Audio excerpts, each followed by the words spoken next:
Now, having been in the arena and stared into that pit of darkness many times over, I've had to learn how to handle the stresses and that loud voice of self-doubt.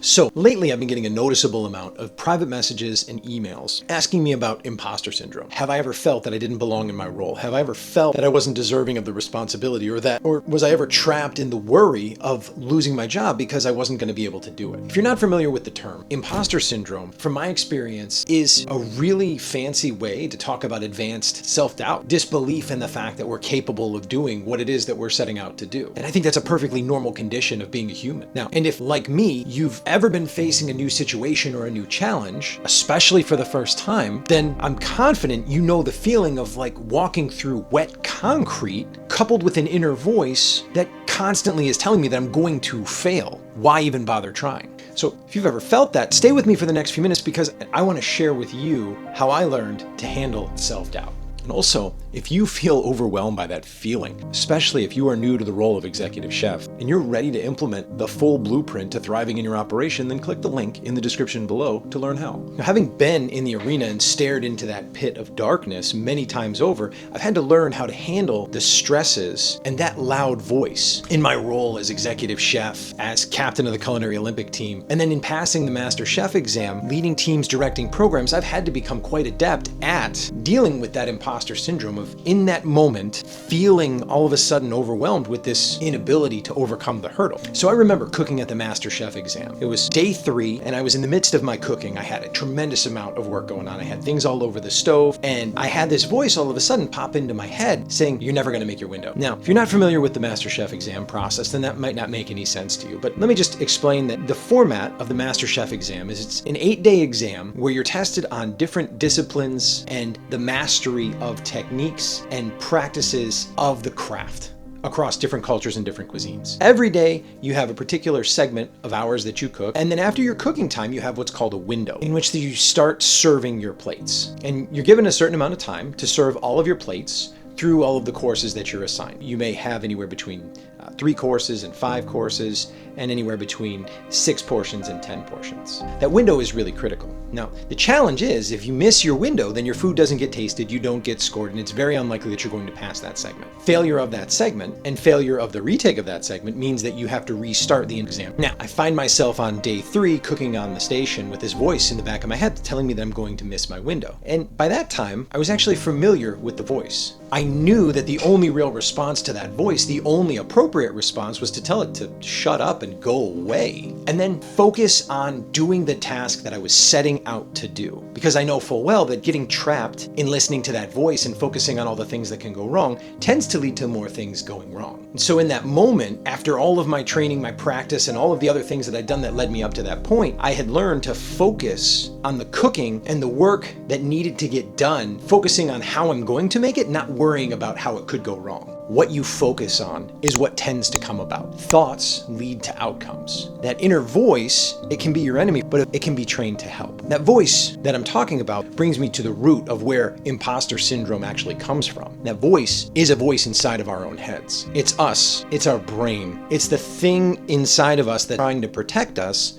from the potential failure of things going wrong. And along with it, all of the potential pain that comes from it. Have you ever noticed that the self-doubt and the voice that comes along with it becomes louder and louder and louder with the increased probability for failure, especially when it's linked to something that we've never done before? Inevitably, that voice also for me gets louder. Longer that I think about it, the harder it gets to overcome. Now, thinking back to that time when I was trying to make my window, right, there were a lot of things that I was saying, and there was a lot of work that I was trying to do, but what eventually got me over the hurdle in order to make that window was to quiet the voice and pay it no attention. The takeaway from that, the key principle here that I'm talking about, is learning how to ignore that voice. Now, imposter syndrome, just like dealing with stress and developing craft skill, is exactly like developing strength in a muscle. It happens slowly over time. It's just like dealing with the stresses that we encounter and overcome. And when we overcome the stress at our current level, then inevitably we're more prepared for the additional stress that comes as we move on. In essence, it becomes this flywheel of the more stress that we can overcome, the more stress that we do overcome, the more we're prepared for the next level of stress. And just like stress, the more progress we make overcoming our fear of failure, the less we feel that threat of failure and that self-doubt that comes right along with it. Quieting that voice that's talking all of the negative noise starts simply by ignoring it.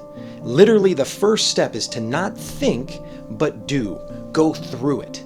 Just ignore it. There's a Stoic philosophy that I use as a mantra when I feel that voice speaking up in my head, and it's that the only way out is through, which means to me that the only way for me to get to the other side of the thing is to go through whatever it is that I'm in.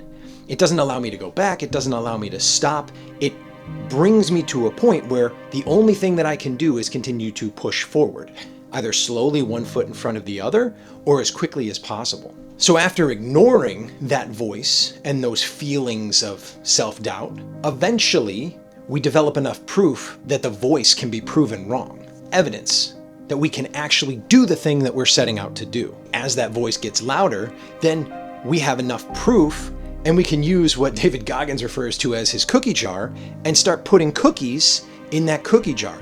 Evidence of past successes that we can grab a hold of, reach in, and pull out when we need them, when we need that little bit extra proof to go that extra mile. And this is why I've become a very process-minded person, because I've seen enough times that through my failures, I still get better. And ultimately, it's not about what I get at the end of doing the hard thing, but who I become. I'm able to turn those failures into lessons, and I'm able to pull from that and learn. That's further reinforcement that the voice isn't right. And that's all it takes, is proving that voice not right. Through practice, all of the major failures can be broken down into smaller failures and smaller successes, which helps build evidence for a positive outcome. So when it came time for me to be in that kitchen, internally working out whether I was going to make my window or not, I knew what I had to focus on and that it was possible for me to make it if I focused on what I needed to do to get there. I had the proof. So I tried to ignore it, I applied the proof, and I could definitely see my outcome. Now,